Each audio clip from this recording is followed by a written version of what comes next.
Hey there, listeners. I'm Jeremy Reymer, welcoming you back to Taking the Higher Road. For this episode, I'm going back into the archives to pull out one of my favorite conversations showcasing the industry's greatest challenges. So, whether you're hearing this episode for the first time or revisiting it, get ready to hear some insights from one of the best in the business.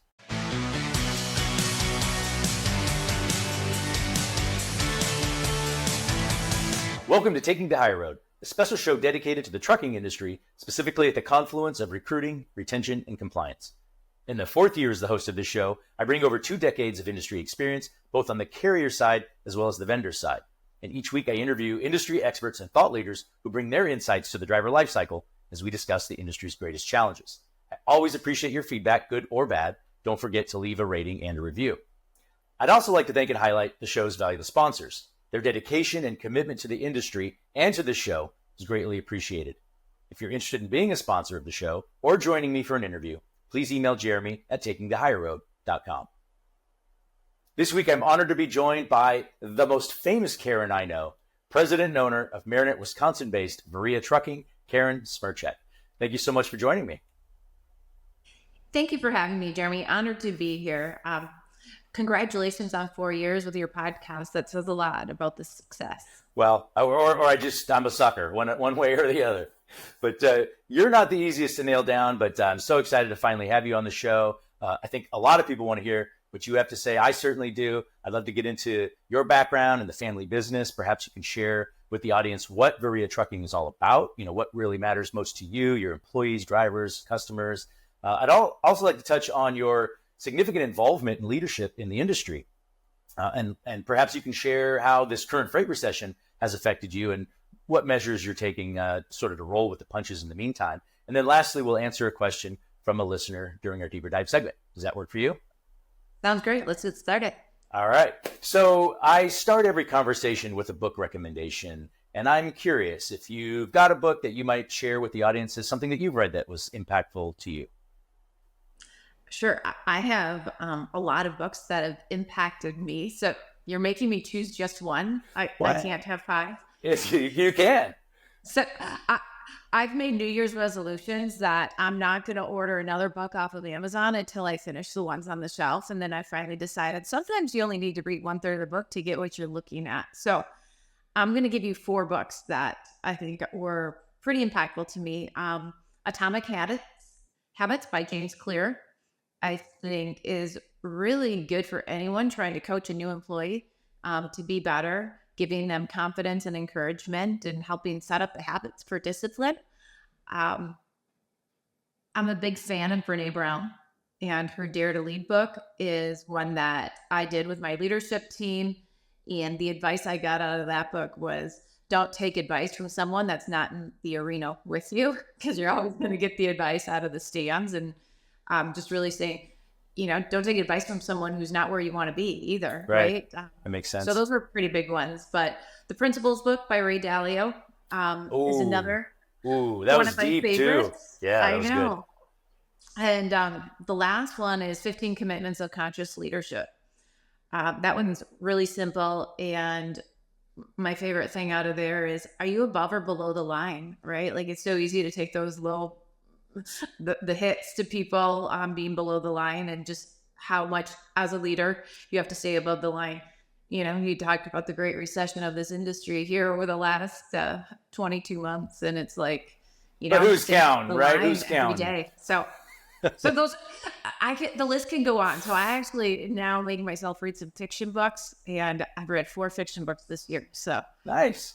Yeah. I'm mostly like you. I think mostly nonfiction. And by the way, I am not letting my wife hear about this resolution, because I get this all the time. Are you kidding me? Another book?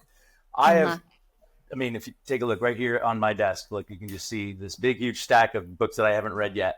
And it's like, for every one book I read, I buy like 6 more. And it's just, I think it's a problem. It's what she makes it seem like. So I'm going to take your advice. I think, that's sort of a good plan of attack. And the 4 books that you listed, the only one I'm not familiar with is the 15 Commitments one. So I'll add that to my Goodreads list. Excellent choices. One more nugget on it is they have little blips of their chapters on YouTube. So you get a little infographic to go with it. And fun for the team. So you can show your team for the non-readers. So it's a good book. Well, I love that you and I both share some of that same type of that genre of, business and leadership and that sort of thing. It's good for you. It's fun. I like it. So, and I know you do too. So let's talk about Karen. You're in the 20th year, I think, as president and owner of Varia Trucking. Your father founded the company with one truck in the late 70s. Is that right? Correct. 1978. My dad founded the operation as a one-man show.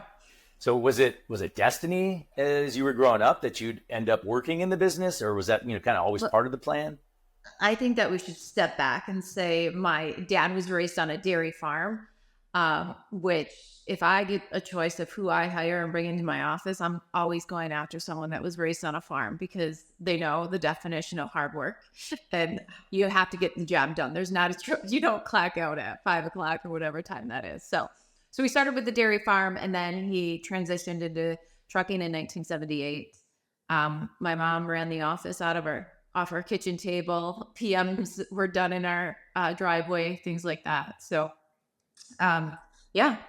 And there was 4 kids in the family. We each had a choice whether or not we wanted to be part of the family business. And I don't know about you, but when I was 16, I had no idea what I wanted to do. I have children of that age. They don't know what they want to do. And for me, it's like you just have to keep trying something until you figure out what it is that you want to do. But doing nothing isn't a choice. And so I kind of approached it as like, well, I don't really know, but you're presented with an opportunity. Say yes. And if you don't like it, do something else. And so being the youngest of 4 kids, my older brother was already back working at the business before I graduated high school. So I had the opportunity to go to college. Actually lived in Milwaukee for a bit of time, worked in public accounting, and I've been told I'm the only person who's left public accounting to work more hours. So most people get out of public accounting for a better work-life balance, but I'm over here struggling and trucking. Well, first of all, the idea about somebody who came from a dairy farm, I 100% agree that the work ethic there is second to none. Growing up as the youngest, that's impressive, and being around it. I mean, you were exposed to it from the earliest days. At what point did you know that becoming the owner and actually leading the company was what you wanted to do? So when I went to college, I went for a business degree, and then was kind of like, well, my brother's in operations. What am I going to do? Took an IT course. And if I only knew what technology was going to do, I probably would have stayed on that path and embraced the suck of IT in college. But accounting came easy to me. So I chose that. And my father had set it up that my brother actually purchased the company from him of saying, hey, if all the kids aren't here, I'm not gifting anything. And so my brother bought the company and it was set up so I was able to come in for 2 years. And after 2 years, I would have the option to buy in to the organization. And so when those 2 years were up, I decided to buy in and ended up then purchasing another 1% because I was the president and saying, let's make this into a WBE to kind of just give my sales team another arrow in the quiver when they're going into customers that are trying to have diversification in their vendors. Yeah, no, I love that. And getting that involved and sort of getting to make sure that this is exactly what you want to do, but the option was there for you. And one thing I can say that I can really relate is when I got into trucking a little over 20 years ago, it was like, look, do you want to move to Indiana and help run this trucking industry business? I'm like, Indiana trucking, no thanks. I lived a block from the ocean in California, in Southern California. But I'm like, you know what? It's a good opportunity. Let's give it a shot. If we don't like it, we'll come back. And so in the same vein, sometimes you just got to take advantage of opportunities that are presented to you and see what happens. And you have to burn the boats, right? You have to really be all in and make sure that it's something you want to do. So can you share with the audience just a little bit about Varia, what it is maybe about the company that stands out as a carrier in the industry? So today, Varia is a 200 truck fleet. We have the truckload side. We have an entertainment division, which is hauling gear for events and music concerts. So we have drivers who go out for 4 weeks to 4 months at a time, and they stay together doing the tour. And then we have our logistics arm as well. So we now kind of have a three-legged stool in all things trucking. Nice. Well, and so the music concert side, can't help but pause there for a second because my kids are huge Imagine Dragons fans, and they're going in concert, and we're actually going to go see them in Toronto this year. Nice. And so, yeah, we've never been to Canada, so we get to check all kinds of boxes. They've never been to a concert, and so we're excited about that. I'm not sure if Imagine Dragons is one of those groups that you work Syria with. will not be hauling the Imagine Darn Dragons it. tour, but we definitely have trucks going through Canada quite often. Every tour is in the major cities in Canada as well. Well, you mentioned the truckload side, and speaking of truckload, you are very involved in the industry. I have, all the years that I've known you, it's always through the lens of my involvement with Truckload Carriers Association, with TCA. Yeah. And in fact, you're currently the first vice chair of TCA. You'll become chair next year. Can you share just, how important is being so involved in the industry, and how has that benefited you and Varia? Yeah, when I envision Truckload Carriers Association, the TCA, that all started for me my junior year of college. So when you say how early did you decide to go? Well, spring break, college as a junior, I was going to the TCA conference, and I was sitting through educational sessions, and I was like, God, this is just so refreshing compared to my college classes and things like that. So they just offered a educational package about transitioning family businesses, all of those things that I was about to partake in. And now I'm getting the education before taking steps. And so that's how I initially viewed TCA, was that educational lens of if I only stay in these four walls, this is the ceiling of what I can achieve. And if I get out of these four walls, which is a lot easier today than it was 20 years ago, but it's just getting out of those four walls, there's so much more to learn on the other side of the wall, and to bring those fresh ideas into your business. But the other pieces with TCA is just now the impact that they're having on the political side of things, as well as the benchmarking piece of it. And so to me, it really allowed me I got to grow up in this industry alongside TCA. So being able to serve as the next chairman for TCA, to me, is just giving back to the industry that really helped educate me. Yeah, and first of all, that's so exciting, and I think for TCA's sake, this is a great testament and testimony. Your involvement for so many years, but also how valuable the association is to those who, there are plenty of people who might pay dues but they don't show up. But gosh, you're just getting half of it. You got to show up. You got to be involved and be engaged, because like you said, there's so much education. There's so much networking opportunities that exist there. I would imagine you've probably built relationships. I say this all the time, and I'm sure you could agree. You've built relationships that'll last a lifetime. For sure, Jeremy. And what I say to people is, there's these educational sessions, and sometimes you can look at an agenda from a conference and say, that's not for me. But when I bring nuggets back to the business, I have twice as many nuggets coming out of conversations that I was able to have during the different social aspects of the conference, not sitting in a classroom style setting. I'm not saying that there's not nuggets from those pieces, but it's just like the conversations and connections. And then as you build those relationships, being able to lean into those individuals when you are struggling with the problem. Yeah, 100% agree. And, we are going through a pretty tough time. I think most of us, you mentioned 22 months, so not like anyone's counting, but I think we're all looking at that going, when is this thing going to end? And it's always 6 months out. Every time we talk about this, it always seems like it's 6 months out. As I shared earlier, you were at the helm, right? You were at the helm during the Great Recession between 2007 and 2009. Can you share which of those experiences, either back then or today, has been a greater challenge in your opinion? I almost want to turn that back on you and say, have you heard from anyone saying that today is easier? And so for me, there's no comparison that what we're enduring today, whether you've been in this industry for 5 years or for 50 years, no one has been through the softness and the length of the soft market as to what we're going through. I'm blessed that I can say Viri has been in business for 45 years. We plan appropriately so we can endure through this period of time.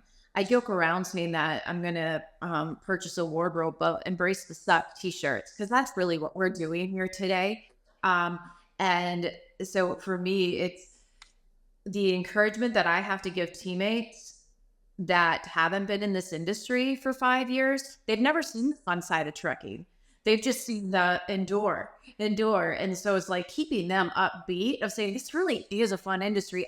I love trucking. I'm glad I'm in trucking, even though we're dealing with a hard time. I know that a better day is coming. And what happened is we were sitting here thriving, and it attracted all of these people into the industry, the ones that aren't hanging out here anymore or won't be hanging out here in the near future. So it's just one of those pieces, is that so long as you're appropriately planning from a cash flow standpoint, from a customer standpoint, from a diversity standpoint, those are the things that you need to be doing to be able to endure through. So just because I plan appropriately doesn't mean that I'm having fun every single day, but I'm finding wins, and I'm seeing like small glimmers of hope that the end is coming, and we're just kind of bouncing off the bottom for the last several months. But I know the end is in sight, but I can't tell you if that's in 3 months or that's in 6 months or 9 months. I can't predict that. But what I would say is, you asked me to do this podcast on a holiday week. Who raises their hand in trucking, right?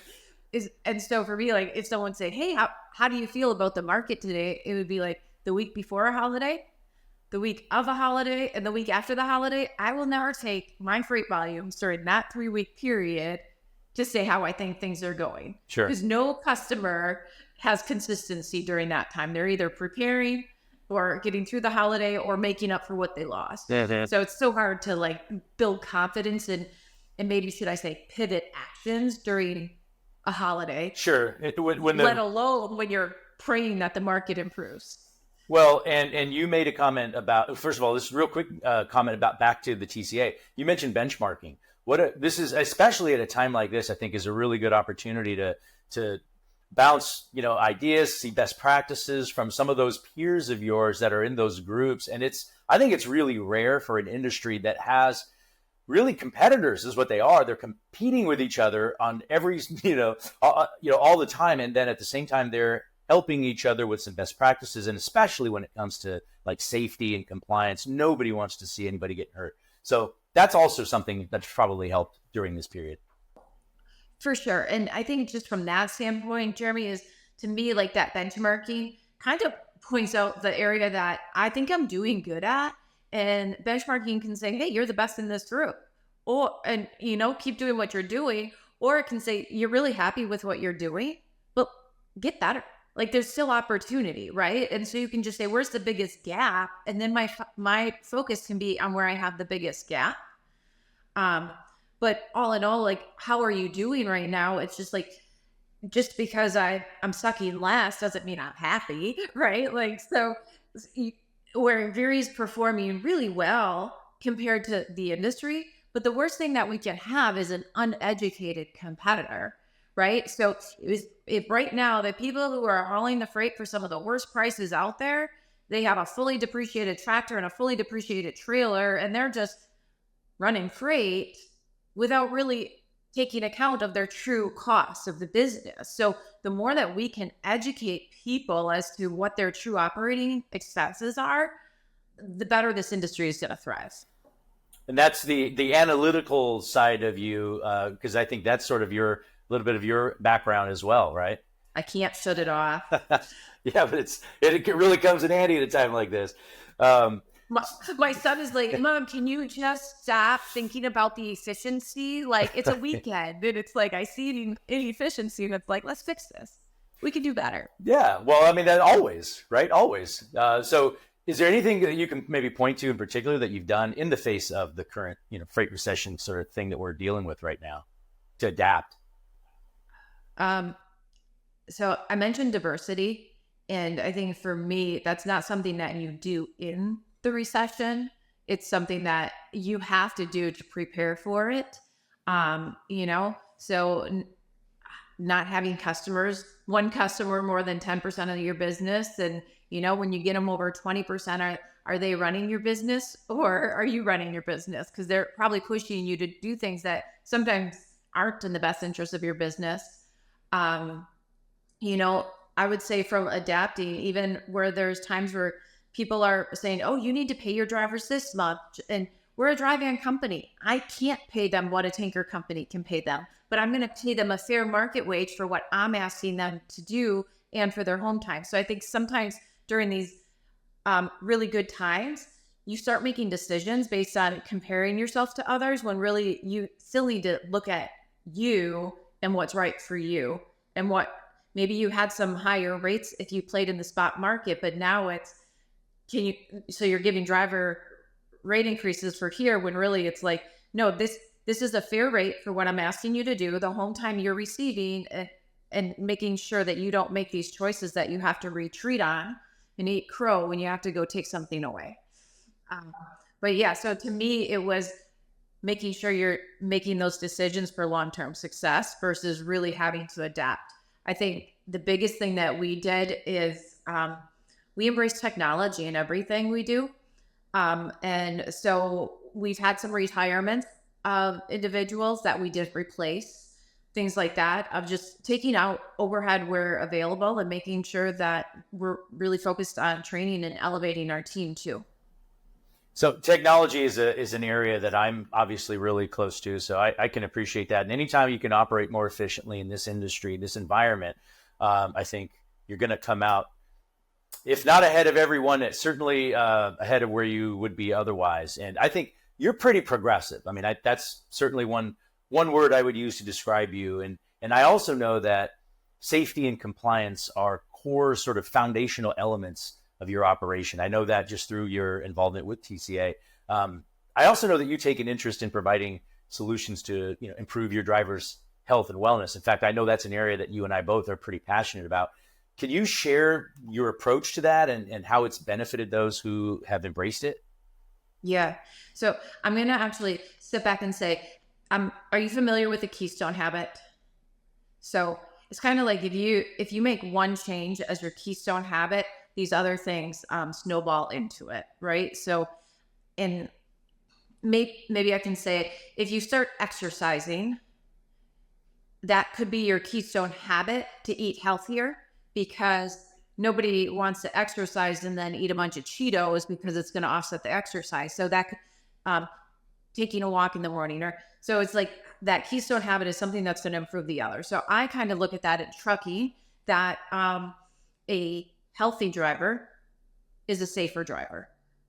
A driver that has good MPG is a safer driver. And so it's do you have a driver that cares?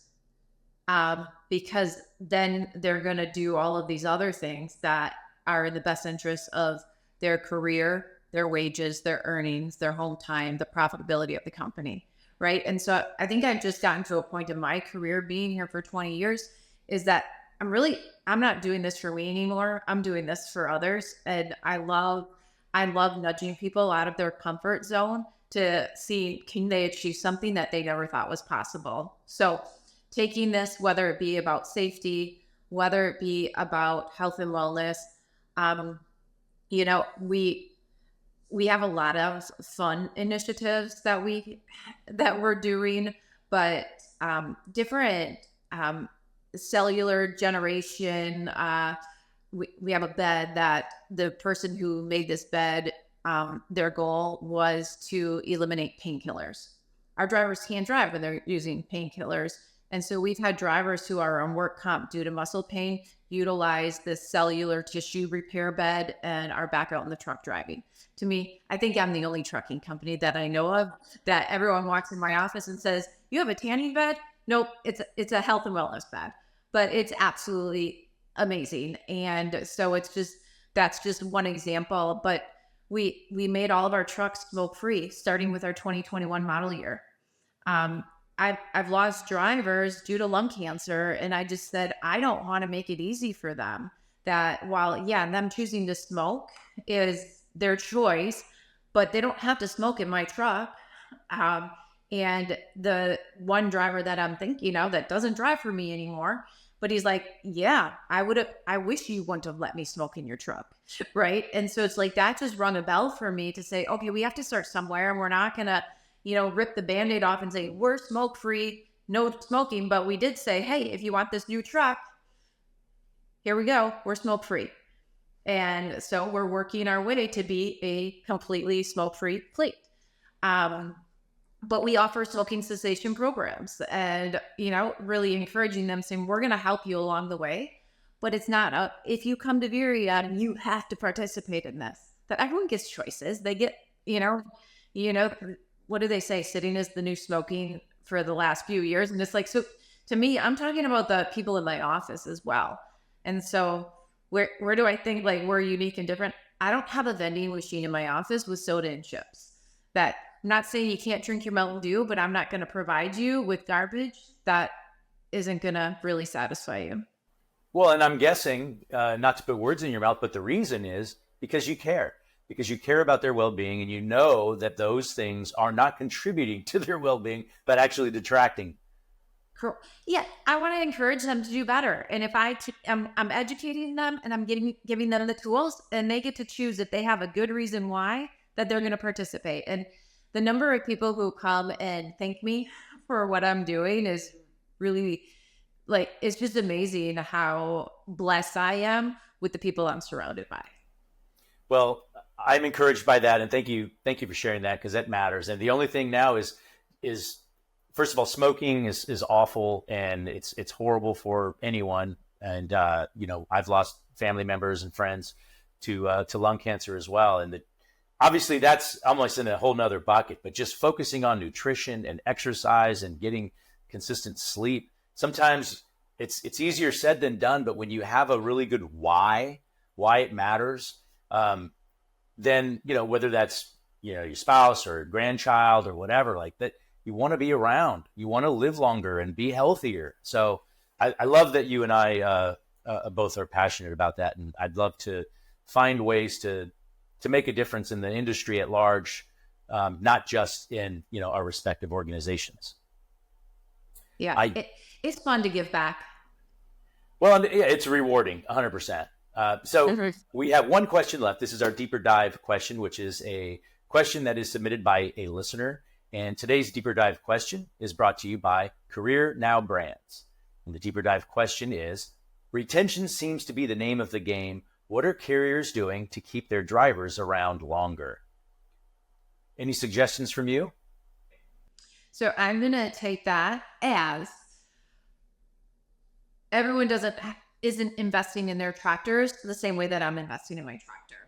So we are investing in technology. And I think a lot of times that people hear, you've heard the drivers saying, I don't like collision mitigation. I don't like adaptive cruise. I don't like this. And I feel that if people have the courage to embrace the technology that's available in the tractors, you're going to have a more well-rested driver at the end of the day. And so whether Viria's had inward-facing cameras for 10 years in their trucks. 10 years. Yeah. So we're Did I mention progressive? Did I mention you were progressive? Yeah. So, but like, we're on our fourth camera from a technology standpoint, right? Because it keeps changing. And I use that is because people are like, first you had pushback on the camera. Then it was like, why inward facing? And I'm saying, that's your office when you're in the truck. And when the key is on, and it's your home when the key is off, and there's no inward facing camera. But if your drivers are adamant about not having an inward facing camera, something's happening in that truck that you don't want to know about. And so it's the safety features of lane maintenance, collision mitigation, adaptive steering, that there's so many safety features that you can add onto that truck that while you might get initial pushback from a driver, if they're being honest with you, they're going to come back and say, I'm less tired at the end of my shift than I was before I had these features. And so I think it's just saying the courage to do something, even though you have a driver saying, don't do this. We have so many testimonies about how our camera systems have created safer drivers. They're making competitions with their scores now, things like that. So they don't feel like that push of, I have to be aggressive to get the miles I need, because we have guaranteed pay for them, or minimum pay, right? And so it's just kind of those things all add up into a safer driver, and then they're not getting burnt out. The other thing I would say is home daily. A driver that gets to go home in their own bed every night used to be something unique that Varia offered 15 years ago. And I feel like a lot of people are doing it today. And so to me, giving up family time, and if you have opportunities that you're afraid allows for you to create some home daily position, splitting 500-mile loads into 2 segments for drivers to run home daily, I think would go a long way. Yeah, no, that's a really good point. And again, I can't overemphasize enough the progressive mindedness, and it's refreshing to hear. And I really appreciate that. And thank you so much for joining me. It's been a long time. We've been trying to get this to happen. So I'm really grateful. And I also appreciate your passion and involvement in the industry, and look forward to seeing you at some upcoming industry events. Appreciate the conversation, Jeremy. Thanks for having me. And thank you for taking the higher road with me. Stay tuned for the next episode, as I'm joined by Hope Zavara, founder and CEO of Mother Trucker Yoga. Once again, special thanks to the sponsors of the show. We really appreciate you. If you're interested in being a sponsor or joining me for an interview, please email Jeremy at takingthehigherroad.com. Until next time, thank you for taking the higher road.